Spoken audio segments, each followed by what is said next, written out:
dans une vallée verdoyante, nichée au cœur de montagnes majestueuses, vivait un petit dragon nommé Luma.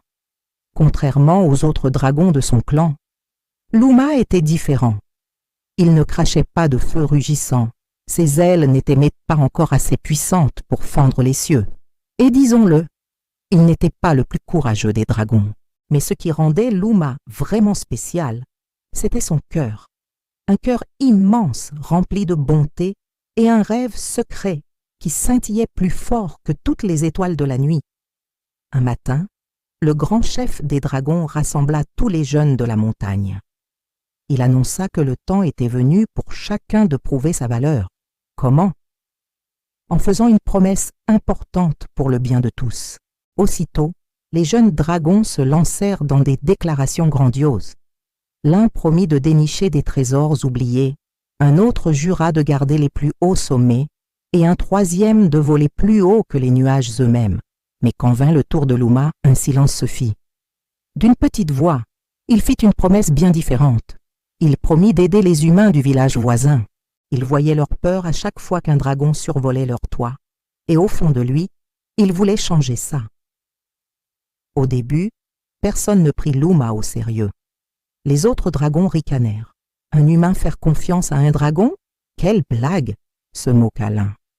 Tu perds ton temps, Luma, lança un autre. Mais la détermination de Luma était plus forte que leur moquerie. Il ne se découragea pas. Chaque matin, alors que le soleil se levait à peine, il descendait discrètement vers le village. Sans un mot, il se mettait au travail. Il voyait un fermier peiner avec de lourds seaux d'eau et hop, il les transportait pour lui. Un chariot était coincé dans la boue. Luma le poussait de toutes ses forces. La nuit, quand les loups affamés rôdaient près des bergeries, c'est lui qui montait la garde, veillant sur les moutons endormis. Peu à peu, les choses commencèrent à changer. D'abord, ce furent les enfants.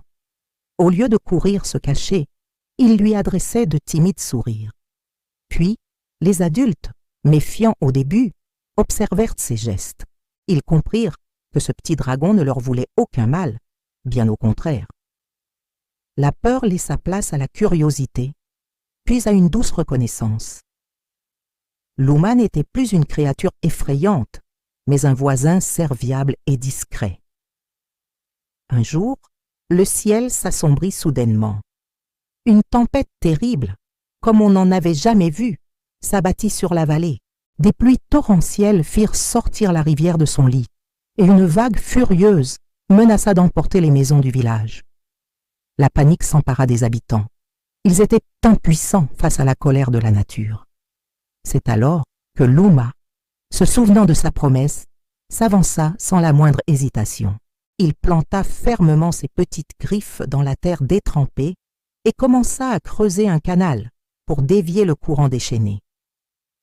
Pendant des heures, sous le vent et la pluie battante, il creusa encore et encore sans jamais s'arrêter.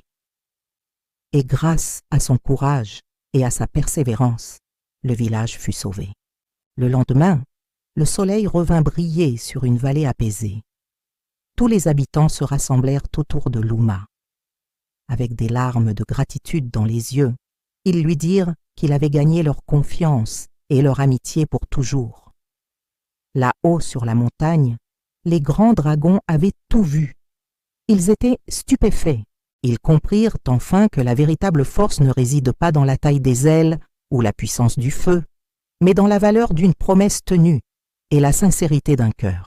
Luma devint le premier dragon ami des humains, un héros respecté de tous, car il avait prouvé qu'un petit dragon, avec un grand cœur, peut changer le monde. Et voilà l'histoire de Luma. Elle nous rappelle qu'il faut toujours croire en soi, même quand les autres doutent de nous, et que tenir ses promesses est l'une des plus belles preuves de courage. J'espère que ce conte vous a plu.